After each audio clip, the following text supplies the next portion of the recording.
الحمدللہ رب العالمین والصلاة والسلام علی سید الانبیاء والمرسلین اما بعد فاعوذ باللہ من الشیطان الرجیم بسم اللہ الرحمن الرحیم۔ معزز سامعین و حاضرین، السلام علیکم ورحمۃ اللہ وبرکاتہ۔ آج ایک مرتبہ پھر ایک مختصر سا پیغام لے کر آپ کی خدمت میں حاضر ہیں۔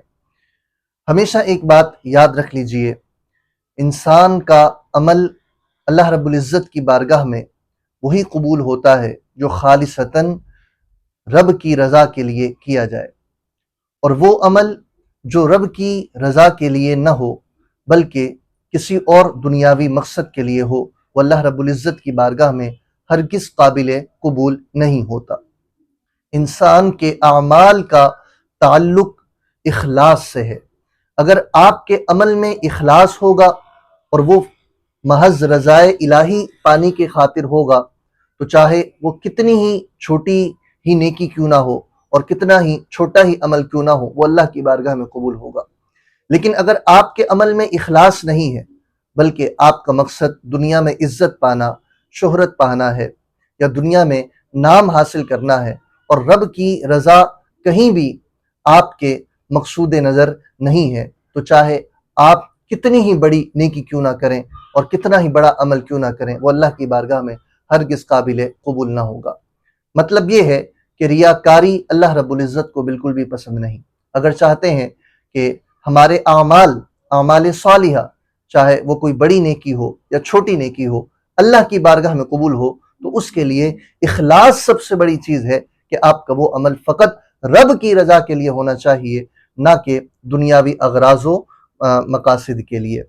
اللہ رب العزت نے قرآن مجید فرقان حمید میں یہی بات ارشاد فرمائی، فَمَنْ كَانَ يَرْجُو لِقَاءَ رَبِّهِ، جو شخص اپنے رب سے ملاقات کا امیدوار ہے، فَلْيَعْمَلْ عَمَلًا صَالِحًا، اسے چاہیے کہ وہ نیک اعمال کرے، وَلَا يُشْرِكْ بِعِبَادَةِ رَبِّهِ أَحَدًا، اور اپنے رب کی عبادت کے ساتھ کسی کو بھی شریک نہ ٹھہرائے۔ اس آیت میں واضح طور پر پیغام دے دیا گیا کہ اگر تم رب سے ملاقات کرنا چاہتے ہو، رب کا دیدار کرنا چاہتے ہو، رب کے انوار و تجلیات کا مشاہدہ کرنا چاہتے ہو، تو تمہیں دو کام کرنے ہیں۔ پہلا کام یہ ہے کہ تم نے نیک کام کرنے ہیں، نیک اعمال کرنے ہیں، اور دوسرا کام یہ ہے کہ تم نے اللہ کی ذات کے ساتھ شرک نہیں کرنا۔ اور شرک دو طرح کا ہوتا ہے، ایک شرک جلی اور ایک شرک خفی۔ شرک جلی تو یہ ہے کہ اللہ کے علاوہ کسی اور کو مستحق عبادت سمجھنا، معاذ اللہ، اس میں تو کوئی مسلمان نہیں پڑھتا، یہ اللہ کا فضل و کرم ہے۔ لیکن ایک شرک خفی ہے، شرک اصغر ہے، جس کو ریاکاری کہا جاتا ہے، کہ انسان اللہ کے علاوہ لوگوں کو دکھانے کے لیے اور دنیاوی فوائد حاصل کرنے کے لیے، دنیا میں عزت، شہرت اور نام بنانے کے لیے وہ نیک عمل کرتا ہے کہ لوگ مجھے میری نیکی کو دیکھ کر، میری عبادت کو دیکھ کر مجھے عبادت گزار کہیں، میری سخاوت کو دیکھ کر لوگ مجھے سخی کہیں، میری بہادری کو دیکھ کر لوگ مجھے بہادر کہیں۔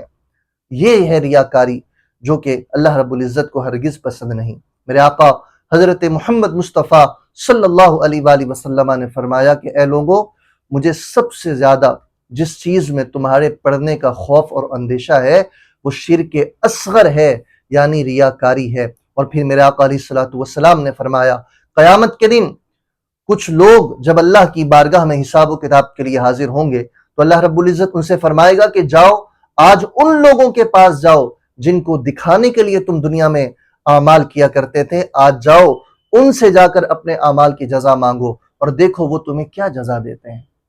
میرے بھائیوں، کوئی انسان قیامت کے دن کسی کو کیا جزا دے سکے گا؟ یہ محض آپ دیکھیے کتنی بڑی ذلت اور رسوائی ہے، اور اللہ رب العزت کی رحمت سے محرومی ہے۔ اس لیے اپنے اعمال کو، اپنی نیکیوں کو ضائع ہونے سے بچائیں، اور نیک عمل خالصتاً رب کی رضا کے لیے آپ کریں، نہ کہ دنیا کو حاصل کرنے کے لیے۔ آپ رب کی رضا کے لیے عمل کریں، اللہ رب العزت آپ کی محبت خود اپنی مخلوق کے دلوں میں ڈال دے گا۔ اللہ ہمیں عمل کی توفیق عطا فرمائے۔ وما علیہ الا البلاغ۔